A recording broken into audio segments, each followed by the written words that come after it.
मैं आज बहुत दुखी हूँ। जो भी कांग्रेस पार्टी ने अपनी कांग्रेस पार्टी की कार्यकर्ता और एक सीनियर लीडर मीनाक्षी नटराजन जी के साथ धोखे जैसा काम किया है, उसके लिए एक बहन होने के नाते मेरी पूरी संवेदना है उनके लिए। और आपसे बताना चाहती हूँ कि ये जो काम है ये कोई पहली बार नहीं हुआ है। ऐसी कई अभद्र टिप्पणियाँ उनके ही दल के लोगों ने और कई ऐसे असामाजिक टिप्पणी और बातें और कार्यशैली कांग्रेस पार्टी के लोगों के द्वारा, कार्यकर्ताओं के द्वारा और नेताओं के द्वारा लगातार की जा चुकी है।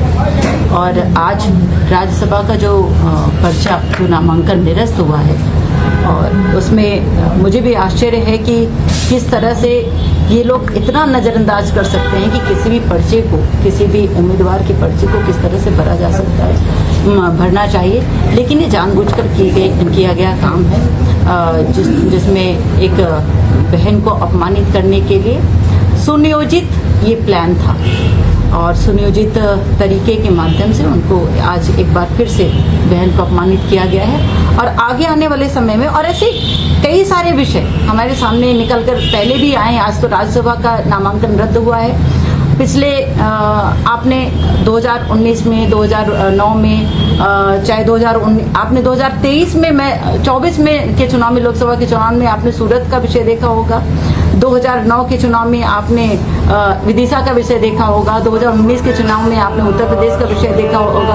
आपने महाराष्ट्र का भी 2019 के चुनाव में देखा होगा। तो ऐसे कई सारे नामांकन जो रद्द हुए हैं वो कांग्रेस पार्टी के अंतर कला और उसके धोखा देने की प्रक्रिया का ही विषय है, जो उन्होंने अपनों को भी छला है, अपनों को भी नहीं छोड़ा है।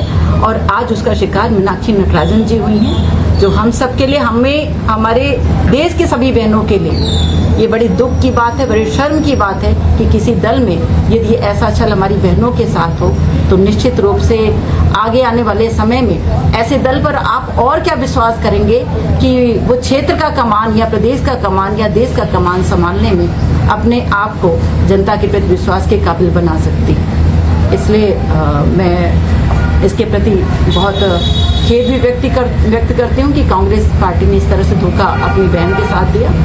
और अपने भारतीय जनता पार्टी के लिए, उनके नेतृत्व के लिए, नरेंद्र भाई मोदी जी के लिए, डॉक्टर मोहन यादव जी के लिए, हमारे राष्ट्रीय और प्रदेश के संगठक नितिन नवीन जी और हेमंत खंडेलवाल जी को बहुत धन्यवाद देती हूँ कि हमें संस्कारों पर चलने के लिए भारतीय जनता पार्टी की ओर से एक कार्यकर्ता के नाते अग्रसर किया।